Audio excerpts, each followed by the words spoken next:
Welcome everybody to Legal Tech Week for August 27th, 2021. This is Bob Ambrogi, and I have the blog Law Sites, I hope, which is another problem because my blog is moving to a new platform today and I haven't gotten an update on that either. But I used to have a blog, Law Sites at least, and I hope in the future to also have that blog. Also the podcast Law Next, and our panelists today, as you see them here. Let's start with you, Victoria. You want to introduce yourself? Hey everyone, my name is Victoria Hutchins. I'm based in Philadelphia and I'm a reporter with ALM, where usually you'll find my byline on Legal Tech News, where I cover technology and how it's impacting the legal industry. And Joe. Joe Patrice from Above the Law and the podcast Thinking Like a Lawyer. I am I'm here to bring my usual insights and try to be a little bit negative, like I'm not as positive as I could be, as having come back. You're referring to your test or your? Yeah, having just returned from, we will talk about this, I'm sure, for a deal of the show, but having returned from the Las Vegas convention, I am going to do one of these tests just to be safe, despite obviously being vaccinated and all. So. Excellent. And Zach, how about you? You just returned too. Are you getting tested? Yeah, I will be. I'm Zach Warren. I'm with Legal Tech News. You'll also see me on Law.com and other brands. I was with Joe in Vegas for the past 4 days. Now, I actually haven't returned yet. I am in Houston seeing a friend for the next couple of days. Then we'll be back where I live in Minnesota next week. Sounds good. And Victor. Hi, everyone. Victor Lee, Assistant Managing Editor with the ABA Journal, focusing on business of law and technology. I was not in Vegas, and after hearing that, I'm actually pretty glad I wasn't. But my best to the both of you, though. Last but not least, Nikki. My name is Nikki Black. I'm the legal technology evangelist with My Case Law Practice Management Software. I write legal tech columns for the ABA Journal, Above the Law, Daily Record, and also weekly blog post at least for the My Case blog.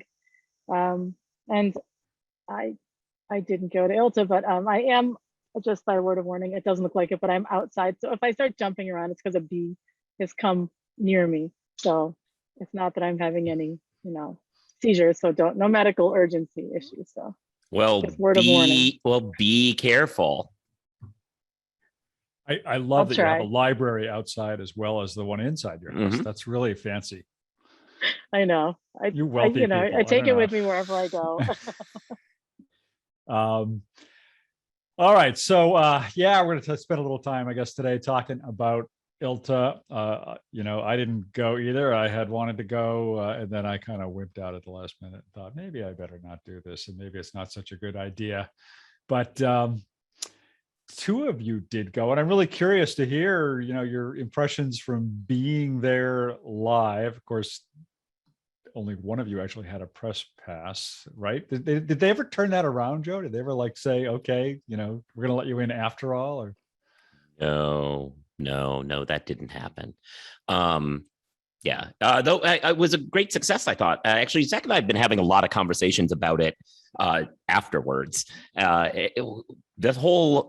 Obviously, it was by necessity that we had this press room idea where we stayed in the giant suite at the penthouse of the Mandalay Bay and just met with people one by one.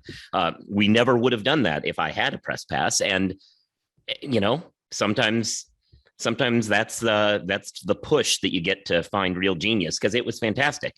Working together was great. We had, and it was good for us to play off each other and whatever, but the vendors came back and were super excited about it. They felt like it was saving them time to only give the spiel once. They felt heard a lot more. And, and one of the quirks is, and this hasn't really come up yet because we're still processing our stories, but one annoying thing for a vendor is to prepare this spiel, give it, and, we all have a limited bandwidth, and, sometimes you don't write that story, and it seems like it was a waste for them. And, when a few of us are in the room doing it together, if only one of us writes it, then that was a successful meeting for them. So we got people actually saying, are you going to do this at future shows? So could be a thing in the future. Yeah, that was definitely nice. And I will say too, kudos to Above the Law, because the suite that they booked at the Mandalay was excellent, overlooking the pool. It was beautiful and a great space, a lot of space too. But yeah, kind of to that point, I definitely do agree. And I think it does help too. And Joe and I were discussing this, that we also kind of have similar interview styles where it's really just kind of, okay, we want to hear what's up. We're just going to let you speak for a bit. And then we're going to have some follow-ups and kind of dive into some of the trends that you're seeing from there. But because of that, it was nice. We just kind of let people talk and do their thing. So it wouldn't surprise me to see that come back at Legal Week New York, maybe future ILTA, stuff like that, because I do think it was helpful. So you guys did some bonding. Did some bonding. Yeah, and Reese too, because we shouldn't leave him out because he was there with us. But yeah, were there other reporters there? I still never No. from the little press briefings they were having every morning. It looked like they were. I mean, the other people on the calls weren't even reporters. I don't know who they were. I mean, I know some of them. I'll let Joe take this one. Yeah, there was. I saw one other press pass, and it was a friend of ours who is not actually really a press member, but a PR person. But he had a press pass. I don't know why. There was a press swag bag that Zach showed me, which I appreciate the hustle of creating a whole swag bag for Zach and Reese only, but they did. I also heard a story. I'm not going to get too and name everybody here, but Caroline, who I wish could have been on this call because I think it'd be interesting to hear her perspective on this. She had an interview with the ILTA folks about the press issue a couple of days ago. If people haven't seen it, it's worth checking out because she gets an interview and talks it through. And in that interview, the argument for why some of us were not included was ILTA feels like there's some outlets that it trusts and it just invited them, which was interesting because then Caroline, who is obviously not going to make it all the way over from across the pond, commissioned somebody else to write for her outlet, which apparently is one of the ones that they trust, and they didn't let that person in. So seems like maybe it's less outlets that they trust and more arbitrarily just making decisions on the fly. It was weird, and it was an unforced error on their part. It was sad, but the silver lining, we did this sweet thing, and I think it worked out well. Yeah, it's such a strange way to approach the press, especially when there's really so few members, all things considered, of the press. Yeah, no, and then I mean, we could go off on a whole tangent on this issue. I mean, the press briefings were kind of interesting too, because they were mandatory. First of all, we had to attend the press briefings. They told us. I mean, I don't know what happened if you didn't attend them, but there really wasn't much to that. I mean, basically, they would go over the same calendar that they had already emailed out to everybody. Well, Bob, if you would check your email a little bit more. Sorry, that's an inappropriate way to talk to somebody. But I'm interviewing. I'm auditioning for a certain job. Yeah. Go on. Yes. Yeah. Well, that was an allusion to when I asked a question during the press briefing, and the answer was, had I checked my email, I would know the answer, which in fact was not correct because I hadn't been emailed the answer. But that was okay. So other than Zach and Joe, did any of you watch or participate in any of ILTA this week, or were you guys all just doing other stuff all week? I covered ILTA panels and kind of got to see like how their platform works, and it's interesting. Yeah. And the sessions, they were beyond interesting. The sessions, like the subject matter was definitely timely, definitely an emphasis on like the hybrid work environment using like collaboration platforms. The one thing that was a little bit weird, and like they would list like all the sessions online, and then you would click it and you would wait for it to start, and then it would say in person only. But they didn't tell you beforehand, so you're kind of waiting at 2:30 to watch something stream, and it wouldn't actually be live streamed. So that was just kind of like, I didn't know if that was something last minute that just changed or something, but like a heads up beforehand would be useful. And with like kind of like a hybrid conference, there were some technical issues, which I think like a lot of like different other organizations maybe would struggle with as well, especially if you have some speakers that are remote and those that are actually on site. at least 2 of the panels that I was on, there was like technical issues where there was really bad echoes, or the cameras weren't set up right, so you couldn't see the people that were actually there in person. And I think another time when most of the speakers, all the speakers except for the moderator were remote, and the moderator, I think their mic just went out, and you just saw like the people behind the scenes trying to help that person with their mic and everything. So there were some technical issues with it that I think like this highlights for any type of organization the difficulties of having like hybrid, some people in person, some people out. But I did kind of like, I noticed more interaction on the chat feature, and I thought that was kind of cool. Sometimes it sort of seemed like it was maybe the marketing people, but you saw them asking questions and just kind of like interacting with what they said and everything. So that was pretty cool. And I noticed they also had the option of like closed captioning, which I remember we talked about before as like a good inclusive feature to have with these types of video conferencing. I didn't actually test out the feature to see if it was really accurate, but I thought that was something that other legal tech conventions might want to also include. Yeah. I mean, I attended some of the programs, probably not as many as if I had been there in person, because I have the same problem when I'm not there in person, that I tend to end up doing other work and other stuff, and my calendar opens up and I get distracted doing other stuff. But to me, that kind of the bottom line is, for me, I do think ILTA deserves credit for kind of breaking the ice. And I think there had been, the ABA annual meeting had been somewhat hybrid, right? Victor, I think we talked about that before. But this was the first legal tech one that I know of. And, it does sound like from some of the people I talked to, there was a lot of enthusiasm among many of the people who did physically attend, just being able to get there and spend some time talking to other people. I mean, I don't know what it was like. Was it, Zach, you probably made it onto the exhibit floor a little bit. What was that like? I did. It was kind of a mixed bag. I mean, and Reese wrote an article for us kind of to this extent as well, just getting people on the record on the exhibit floor. It was sparse. It was kind of dead. But I feel like a lot of the people that I talked to said, yeah, that was kind of to be expected, not only with the Delta variant, but just in terms of paring back what people can do under the pandemic as well. I had a few meetings in there, and you saw a few people looking through booths, but for the most part, it was people who probably already had meetings there and had specific people that they were trying to see. There wasn't really much window shopping there. The flip side of that is, and Joe probably has the same observation, the conversations that people did have tended to be a lot more targeted and a lot more productive. Kind of on the whole, pretty much everybody we talked to said, yeah, like we're not getting as many people, but the quality is definitely there because the people who are at this show really, really want to be at this show. And they're really interested in what we have to say. And we're also, what I found kind of interesting, a lot of people said, because there's not so many people, we're not rushing from meeting to meeting to meeting. Yep. So we're actually able to have more in-depth conversations, network a little bit more, and kind of learn what these tools are about a little bit more than maybe we would at a bigger show or something like that. So it's definitely different, but I don't know it's necessarily bad, I guess.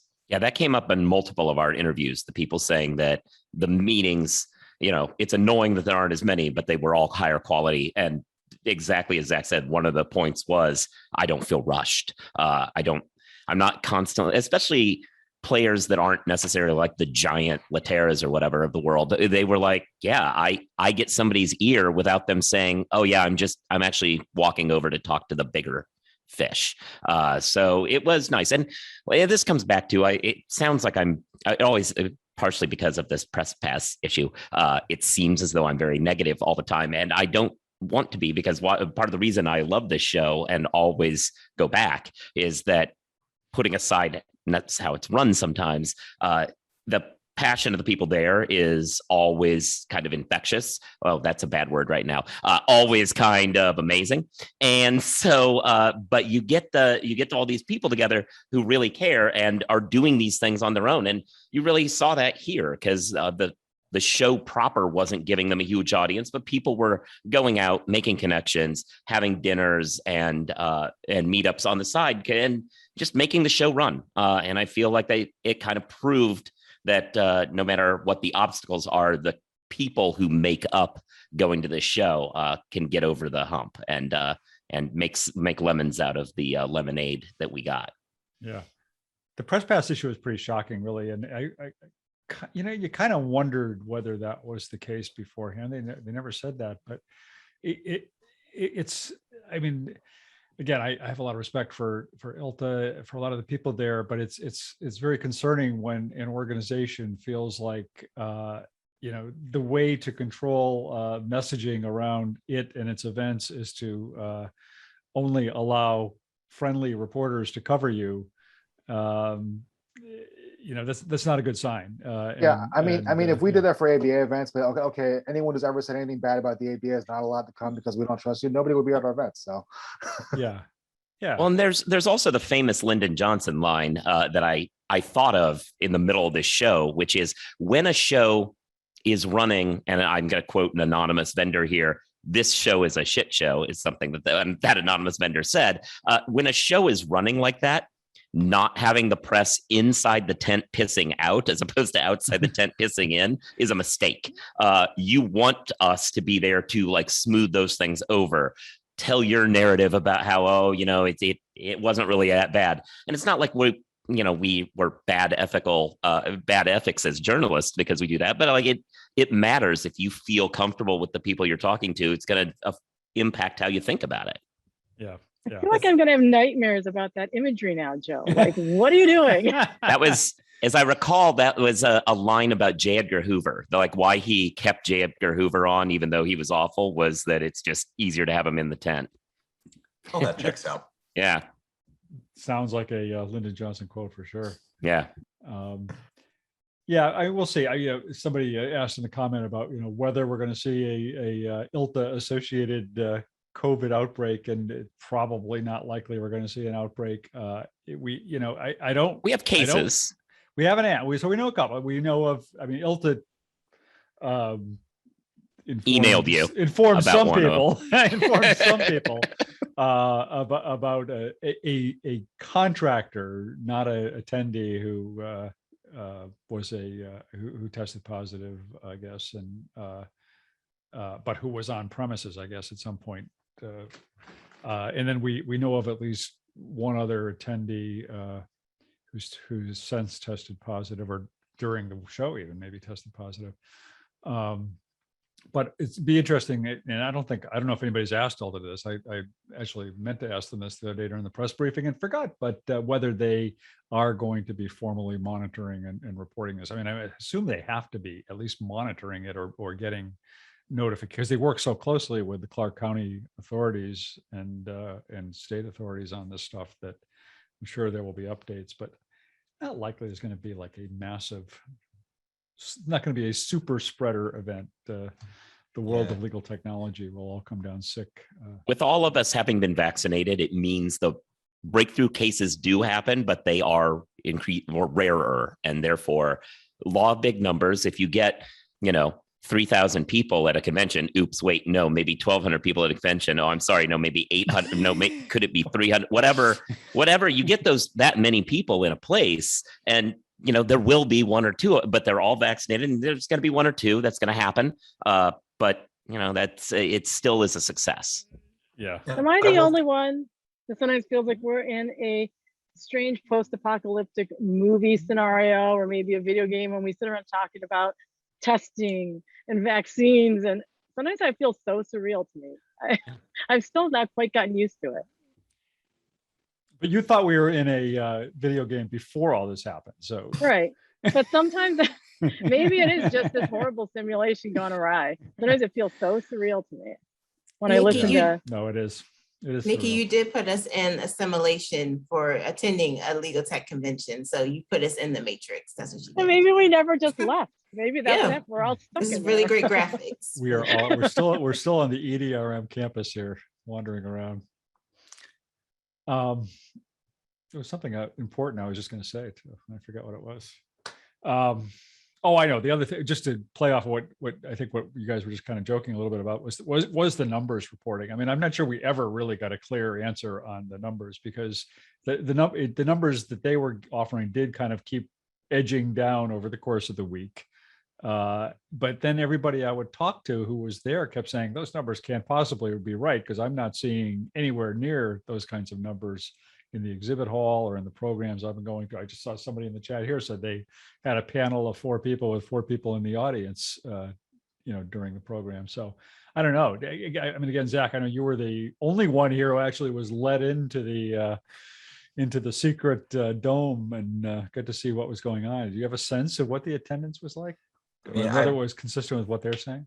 I will say too, I wasn't in too many panels or anything like that because I was spending a lot of time in meetings. But I remember I went into the Tuesday keynote and it kind of threw me off a little bit, actually, because it was probably, I don't know, 80 to 100, which is low for a keynote as it is. But it kind of, to point earlier, it wasn't even really live. It was people kind of on Zoom, and then you were just in the crowd watching Zoom. So I think partially maybe because of that, like some of the in-person sessions probably got a little bit more attendance. Like I was talking to Ryan O'Leary on, I guess, Wednesday before I left, and he had a live session on Wednesday with David Horrigan and others. And he said, yeah, it was solid attendance. They got, I don't know, 20, 25, something like that in the room, which less than you'd see normally, but good for this show.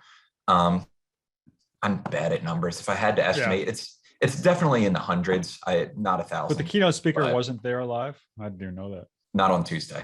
Mae Jemison was, I believe, on Monday, but the people in the room, there were 80 to 100 in the room, or 80 to 100 on the room and online? In the room. Okay, for the keynote. Okay, so live. Yeah. Okay. But I didn't see like big conglomerations of people other than that, really. Like if I had to put it, my guess would be 500 to 700 total, but that's just ballpark. Yeah.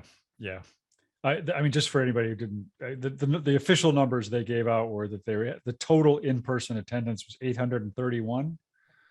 Total digital attendance was 1306, and so that's a combined total of 2137. So who knows? And that 831 would be everybody, not just the attendees, but all the vendors and who knows who else they included. I wonder if ILTA might want to ask the vendors one time, who do they want to speak to? Who are the reporters and the outlets that they most covet, because they're the ones that pay to go and get that coverage, in addition to getting leads, but they're going there to get exposure. Yeah. So I wonder if their vote matters. Yeah. I mean, I guess a lot of the vendors, they know how to reach us. They kind of don't need ILTA to do it for them, I guess, in some ways. But I certainly at some of these conferences you go to, when you're the press going around the exhibit hall, you do meet a lot of vendors who are kind of newer and aren't as sort of sophisticated about how to get coverage, or who even to talk to about it. And it is certainly helpful to have reporters on site. One of the best conversations I had was 2 years ago when we were in person. A couple of guys who were like starting something up, and they were like, who are the players? Like, we're coming over from the tech side. We're not lawyers. Like, who are these people? And it was very interesting to hear their perspectives and to like help them through the process. And yeah, you only get that when you're in person. Yeah. Well, plus I only cover this type of thing when I attend the shows as press. I don't, I write more about the intersection of law and tech throughout the year, but it's only when I'm at Tech Show or Legal Tech or ILTA that I cover vendor news and the industry, because that's just how I do it. And so I don't think I'm the only one that does that. I know some of you cover stuff all the time, but food for thought too. Yeah. All right. Put the nail in the coffin of ILTACON at this point. Is there anything else to say about it? I mean, really the only other thing is I talked about it a little bit earlier, but I'm super curious what the future of exhibit halls looks like. because particularly with those smaller conversations really being at the forefront, I can definitely see a future, not only for ILTACON, but legal. Whoops, accidentally muted myself. I can see a future with not only ILTA, but Legal Week, ABA Tech Show, where those booths aren't really seen as necessary anymore, or definitely more pared down, because it seems like that's not really where the business is coming in. It's more direct contact. It's more conversations kind of happening off the show floor, those dinners, what have you. And now that people have had a taste of that and had an exhibit hall that wasn't really what they wanted it to be, but I think a lot of people still consider the show a success for them in spite of that. I think you definitely could see some different types of shows moving forward, maybe a little bit smaller, maybe purposefully more intimate because of that. Yeah, and I think that's actually a trend that predated COVID in a sense. We're already seeing a lot of the big exhibit, what used to be the massive exhibitors at some of these conferences, scaling way back in terms of their booths. I mean, Thomson Reuters is a good example. That used to be, you'd go to some of these conferences and they'd own half the floor, and then they've scaled back and scaled back. And so I think they're not seeing the benefit of these giant booths. Certainly not the ROI on the giant booths. I think though, you do still though talk to a lot of vendors who say they get a lot of valuable connections and leads out of those conversations on the exhibit floor. So probably a scaled back version, but also more of what I often talk about is sort of guerrilla marketing by a lot of these vendors who, I mean, they don't even exhibit. They just go to these shows and they get their logo T-shirt on and they go around and stop everybody they can find and talk to them. And that can be very effective too, in just terms of getting to know the landscape and getting to know people and getting people to know you. All right, I have no idea what other stories people have this week because we were all kind of lax about filling out our little story sheet this week. But I would Victoria, say confused, not lax. Confused. Okay, all my fault then. All right. Well, since you're confused, Nikki, we'll start with you. I'm always a little dazed and confused. I was going to talk about, what was I going to talk about? I wrote about it yesterday. Let me copy this so I can paste it in a second. It was a court case from Texas District Court, a Court of Appeals case about e-filing and tech competence and tech competence fail, essentially. So let me, I wrote about it, but it's behind a paywall. So let me put the Catherine Reach's article about it that is not behind a paywall. And it was really interesting. It's only because it highlighted the importance of tech competence, even for something that is presumably as simple as e-filing, but for many lawyers, it's not simple. And oftentimes even the interfaces are not all that simple because they're not particularly great software. But so this was just a case where a case had been removed to federal court from state court. It was a personal injury case, essentially. It was someone suing their employer, but it was an injury on the job, but it was a personal injury matter, not workers' comp. And as is typical in federal court, the attorney for the plaintiff consented to e-filing, and Home Depot was the defendant, and they filed a motion for summary judgment within the time in the scheduling order. And somehow the email about the filing got foldered without going to the inbox of the plaintiff's attorney. So it just went into a folder. Plaintiff's attorney never saw it. I think it was he never checked in to make sure that something hadn't been filed by the deadline in the scheduling order. And so a couple of weeks later, he contacted the defense counsel to talk about a settlement. And then they said, settlement, the court just issued a granted a motion for summary judgment 3 days ago. Did you know about that? And so they filed a motion for reconsideration, essentially, under a specific section of federal rules. And the appellate court said, listen, it's not our problem. You're supposed to know how this works. And it was within your control, nobody else's.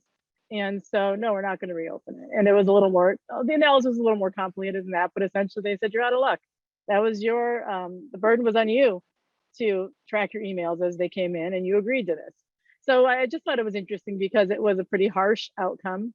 And also, I mean, e-filing is becoming commonplace across the board. COVID has accelerated that, I would argue. And so even at that very basic level, lawyers had to figure out their email foldering and the way the rules are set up, because this was it's a pretty simple tech issue, all things considered, but it was a pretty harsh outcome. And so it's just a really good example of a simple tech competence issue versus some of the more complex ones relating to security and all these other hurdles that lawyers feel are difficult for them to deal with. So, and I wrote about it for the Daily Record, but it's behind a paywall. And Catherine does a great job summarizing that. And then Joe raises a great point, only to us though, but they should have checked their emails.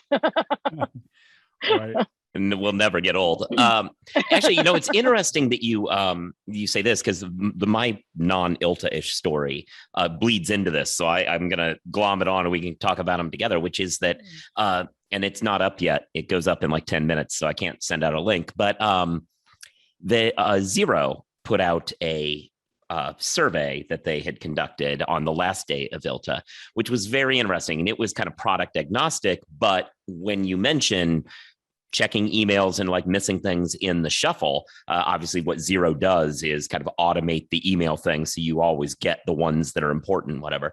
But the whole point of the survey was just that law firm Not managed. sponsored by Zero. Well, right. Well, they sponsored the study. I know your message, Right. though. You, Oh, yeah. you just literally yeah, have yeah, to look at yeah, solutions to that yeah. problem. Oh, no, Right. no. Yeah. Fair enough. No, mine was sponsored by ILTA. But the interesting thing about it was they were talking about it from that perspective, but they went even beyond that.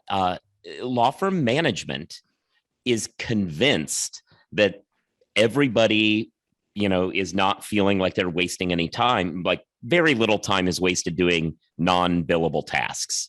And timekeepers felt, oh my God, almost all my time is lost doing non-billable tasks. One of which good for the sponsors of the survey, is email management, but it's more than that. They have problems with filling out their billing diaries because these clients have all these requirements, like all these different repetitive non-billable tasks that are out there. The firms don't quite get how much money they lose to it. The associates feel they're losing quality of life to it.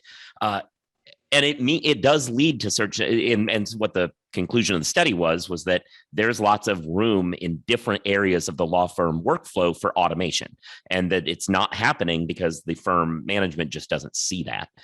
And I glommed on to your story just because when you were talking about like missing it, sometimes people miss their emails because they, are laying down on the job, but other times it's because they got 400 emails. I pity the poor person who does bankruptcy, because I mean, the one bankruptcy matter I ever did, there were like 400 filings the first day. How would you ever be on top of all that? So you've got to have something that parses it.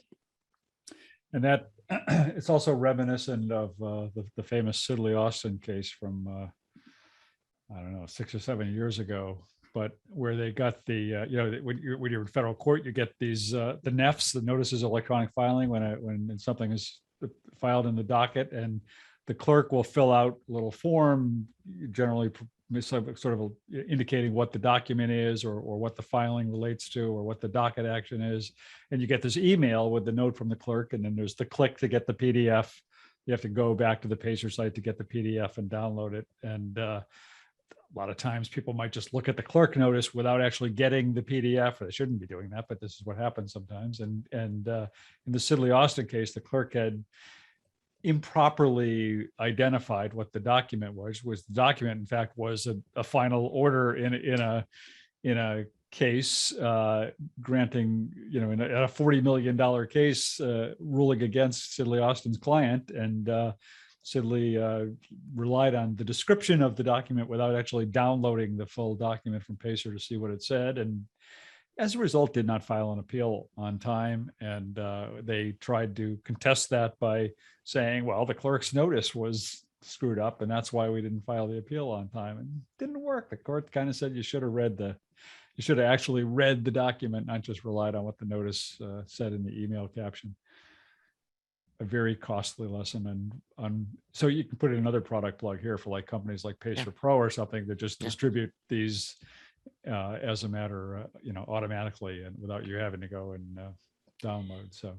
And I will say from our meeting that Zach and I had with the folks who sponsored this, they said, we want to do this every year and we want other vendors to help co-sponsor it. They're like, because we got it out to our people, but we can get it, if we get co-sponsorship, we can get it out to more and more people to get better and better data. So like you mentioned another product, absolutely. And all those folks should get involved.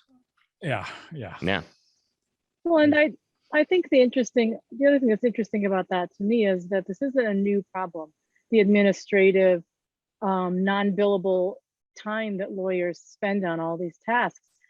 When I was a litigation associate years ago and we did work for insurance companies, there were so many things that they would not pay for that were a necessary part of the case, it sometimes felt unethical trying to like reframe the work that you were doing so that it fit within one of the specific types of language that they would permit. And it's gotten even more difficult now because they have machines that just scan it rather than an individual assurance adjuster that writes it off. But there are all sorts of things that lawyers do and especially associates, that's administrative that they don't, that they're not able to recover time for. And so that's sort of a different issue, and also just tracking time accurately and passive time tracking and the tools that help with that. And that there are these tools out there to help lawyers do this type of thing and sort of either account for that work or reduce that amount of work. But the firms often just aren't either rolling that tech out or there's not great change management in terms of getting people to adopt. So it can be difficult. Yeah, and one thing you said, Nikki, that I thought was super interesting that I want to pick out is necessary part of the case. And Jasmine kind of put that in chat too. Jasmine Gavigan wrote, even non-billable actions are part of the process. Ignoring any step in a process will eventually catch up to you. And I definitely think that is the case here. If I was going to have a non-ILTA story this week, it probably would have been Reed Smith and their entire restructuring and laying off legal secretaries and trying to redo how they're doing that. But in doing so, you can't let stuff like that fall by the wayside. There are technological solutions to all this, but implementation is just as important as actually adopting the technology. If you're not implementing correctly and making sure that you have all steps of the process accounted for, then it's going to inherently fail no matter how you restructure your people. And I feel like some law firms just kind of want to cut corners or view technology as the way to cut corners sometimes, but it doesn't really work that way. Yeah, good points. What else we got? Victor, what do you have this week? Anything? Yeah, so there was a one thing I thought was interesting. Reuters reported it, and then got picked up by a lot of other outlets that the LeClaire Ryan trustee in charge of the bankruptcy, filed a complaint against Gary LeClaire, the former, I guess, founding managing partner of the firm. And one of the things that they also targeted was that one of the allegations was that they talked about how LeClaire Ryan's partnership with United Lex, which at the time seemed like this very innovative partnership that held a lot of promise and whatnot. They're now saying that, oh, this is one of the things that helped bankrupt the firm. One of the reasons why it failed and whatnot. And obviously, they both LeClaire Ryan, both Gary LeClaire and United Lex contest that, obviously, and that's what the case is going to be about going forward as far as they're concerned. But I thought it was interesting that this was one of the things that came out of. I mean, I think most people kind of assumed that something was going to come about with this because look, I think United Lex was the biggest creditor in the bankruptcy estate remaining and whatnot. And I think it's one of those things where it's like, there are a lot of like salacious allegations in the complaint too. I think one thing that they accused Gary LeClaire of is that like, he allegedly studied the Dewey bankruptcy and tried to like figure out ways that he could avoid certain things.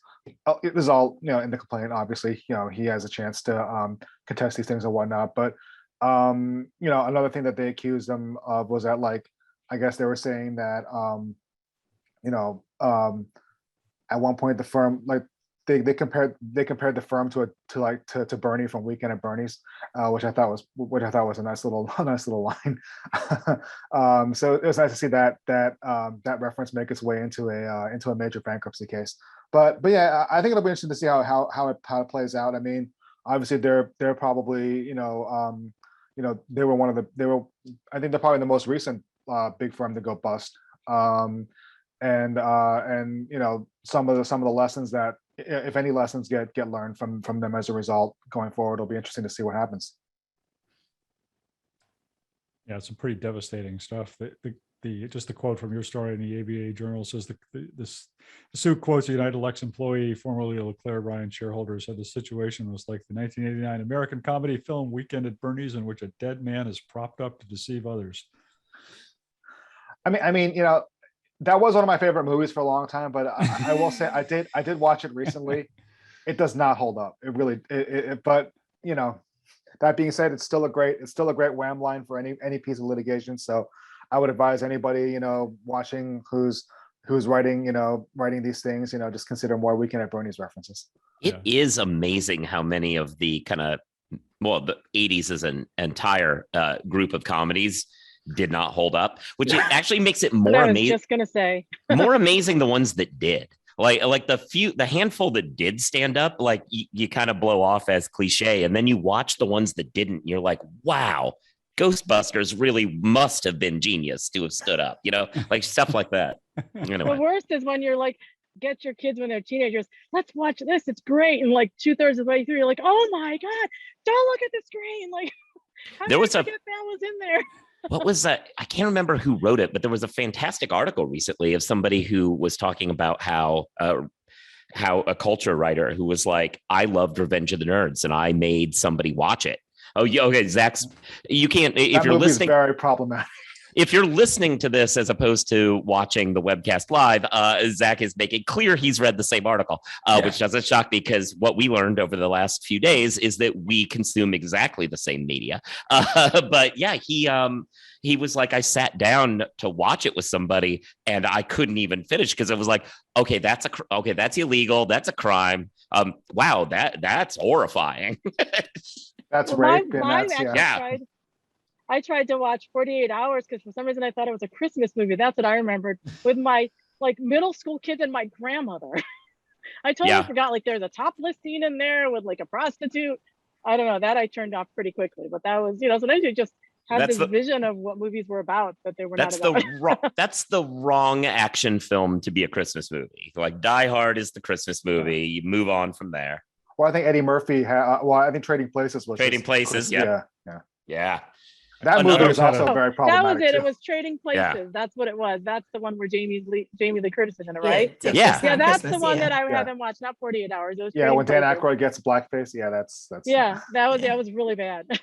That said, so I'm not going to name this person because it would be bad. But 2 years ago, somebody who worked with the CFTC told me that what they got everybody in the office were Duke Brothers, like whatever branded equipment, like bags and stuff, because the crux of that movie, for all the problematism, it's actually a very good legal movie because you learn a lot about commodities future trading, because that is the core of it. And so the CFTC gave everybody bags from the people who tried to corner the orange juice market.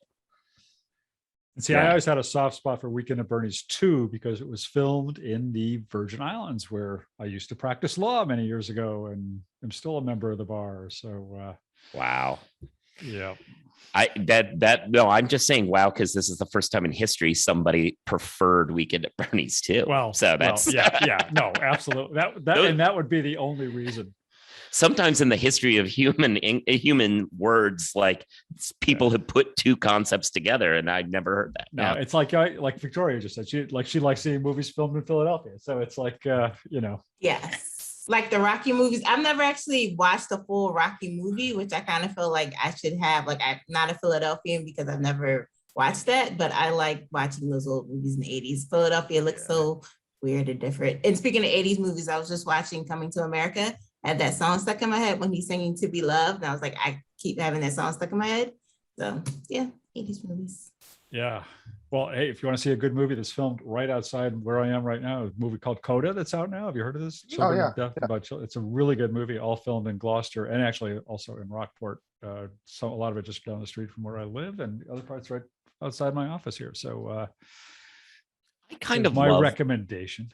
I kind of love, by the way, that when we were pre-planning this podcast, for those of you listening, you don't necessarily know the planning that goes into this, but when we were planning it, we were like, are we going to only talk about ILTA? Like, can that fill the whole hour? I just love that we devolved into 80s movies. And I think that we're great personalities and everyone should know what we think about them. I view this as, frankly, it might be more interesting than ILTA. I view this as a maturity of the show. Yeah. Yeah. All right. But we haven't gotten to Victoria's story yet, which I don't know what it is, but I know you have. Yeah, definitely. It's one of my colleagues. I believe it was like a development. She's based in California. Just kind of like the saga of court reporters, and just like, they're really against, like, if it's not in-person court reporting, they're really going to try to, you'll have some very vocal people that'll fight against it. And my colleague, Cheryl Miller, at the California-based publication, The Recorder, she wrote about the California state legislator that they're going to,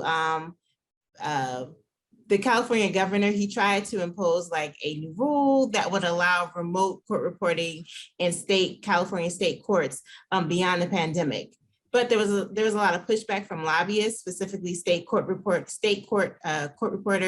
and interpreters. And they hired like a lobbyist to kind of like change the rule and make sure that it kind of dies in legislation. And that looks like what's going to happen, because originally during the pandemic, they issued like some type of emergency order that you could be allowed to remotely record court report.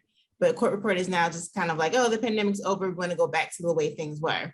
But even though you had defense and plaintiffs attorneys, they were both pro it, just saying like, we can continue this, especially with the huge backlog in California state courts. They thought this would be really useful, but some court reporters are just a little bit angsty about it. They say like it's not accurate, there could be some issues. From some people that I spoke to, that they just said like in the industry, they're more so concerned about like that more technology could take their jobs away and kind of take away their careers and start implementing maybe non-verbatim reporting of matters. So it's just kind of interesting. And it's just like, again, like this really big, I think behind the scenes kind of push that there's not enough court reporters in the United States, but you have some very vocal court reporters who are just like, we're not going to implement more technology to address that. But yeah. I would suggest it in terms of, I think that sometimes they're looking, it's a really interesting issue, but they're looking at it, they're being sort of short-sighted because this technology doesn't necessarily have to replace them, it can supplement them. So when I was a public defender in town court, in all these little towns in upstate New York, there were no court reporters. So when we did have some egregious issues that needed to be appealed for these misdemeanors, we didn't have a record on appeal because the towns couldn't afford to bring court reporters out. Certainly the public defenders couldn't afford to bring court reporters out. So an AI transcript is going to be way better than nothing at all. And filling in the gap, and that's really almost like an access to justice issue, right? I actually think it is. And so in a lot of ways, the technology is going to improve access to justice and supplement the court reporters. And you know what? Sometimes you're going to need probably court reporters to review those transcripts. So their job may pivot a little. But I do think that I get why they're upset, but I often think that sometimes any group of people that are in fear for their jobs because of tech, sometimes need to take a step back and try and figure out how can we take advantage of this and pivot and actually improve our quality of life and maybe have a little bit less tedium. Because trust me, I don't think court reporting is the most enlightened, interesting job in the world. It can be pretty monotonous and tedious, I would suggest. And maybe they can have other alternatives to do slightly more interesting things. Of course, that's easy to say when your job is not the one that's at risk of being replaced by tech. So. Yeah, I think that's the key thing about court reporting is that is a profession that does feel threatened by technology in a lot of ways, and they can embrace it and move their profession forward, or they can be fearful of it and dig their own grave, I think.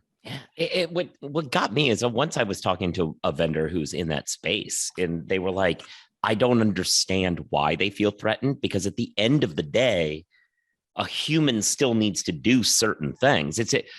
They're not going to be the ones typing everything up, but they still need to be the person who goes through and does certain coding, and frankly can do more coding to different things if they are taken away from doing the typing. And I was like, yeah, it really is true that they feel threatened unnecessarily, because they could really clean up if they got on board. Yeah, and my talks with like the court reporting agencies that work on like the depositions, not in the state courts, they definitely say like, we had to go remote because of COVID-19, of course, the clients, the attorneys, the corporations, specifically insurance companies, but they see that kind of maintaining like, post-pandemic, and people feel more comfortable going into maybe like conference rooms and everything like that, just because it's cheaper. And unless it's like a bet the company type of matter, they'll be willing to do like hybrid or not paying to have the court reporter actually go to the conference room and kind of transcribe and record the matter. And from other people, just say when I brought up like the California issue, they just said like, the market is changing. And even in courts, if you have the plaintiffs and the defense bar willing to have remote court reporters, eventually those court reporters won't be able to kind of like delay kind of what may be the inevitable. So it'll be interesting to see. They're really trying not to go down with the fight, but it's just kind of like, will they be able to kind of push off from how the market seems like it's evolving? Yeah. So go ahead. Oh, no, I was just, I got distracted by something because somebody in the chat just said something about look to your left, look to your right. And all I could think was, unlike the paper chase of the Mr. Show sequence where Bob Odenkirk did that. But I really did have something to say about what you had just said, Victoria. Now I lost it in a wave of like the chat. It was probably so brilliant. No, it was terribly not brilliant, but it was going to be bonkers. And I thought that was going to help. Yeah. Oh, well. Yeah. Now that you guys have me think about 80s movies and like law, now I keep thinking of the very controversial movie Soul Man that was based on like a law school, I think maybe Harvard. Yes. I watched it. I know Spike Lee had a real big issue with it. It was weird. I had some comments, but I thought it was entertaining. I could definitely see how people are upset with it because the whole movie, the guy's in blackface. But yeah, there is. Yeah. Interesting. Yeah. But it was an interesting movie. Yeah. But oh, no, that's what it was. I was going to talk about going off on the court reporter thing. I was just going to throw out there. College football begins this weekend with a shortened week. And it reminded me of the time. Stream of consciousness here. No, and it reminded me of the time that Jim Harbaugh was a law clerk. If people don't remember that, because he became a spokesperson for the LSC, the Legal Services Corporation, who does a lot of pro bono stuff. And one of the things he did was sit and do like clerk stuff for a state judge. And he was like helping the court reporter find things. And he had this great testimony of how hard it was to keep track of everything in the hours that he was there. And I was like, it was off of that story. I was just like, that was a thing that weirdly happened in our lives that's quasi-relevant to the sports world, where somebody who's a normie basically learned how hard it is to actually do these legal tasks that we all kind of take for granted. And somehow that reminded me of the story you guys had today. I mean, there's a sort of a tech connection here between the NFL and yes, and tech and with the best. I love the subhead on your headline today, which is "Come the fuck on." Yeah, oh, that was that's a Joe headline. No, it was Catherine. Oh. So I actually did find this story. I saw it on Twitter that Justice Alan Page, who was a associate justice of the Minnesota Supreme Court for several years, he has since retired from that job. He was the first defensive player to ever be MVP of the NFL, in addition to being a jurist for like 20 years. He asked to be verified on Twitter because, he's an NFL MVP and a justice on a Supreme Court. And they said, meh, I don't know. And he tweeted out like the conversation where Twitter was like, yeah, no, we just don't, we don't think you're important enough. And I saw it and I retweeted it with like, okay, And this was while I was sitting in the airport. It was right before I got on my plane back from Vegas, so I couldn't write it. And I contacted Catherine and said, like, you need to jump on this, and she did.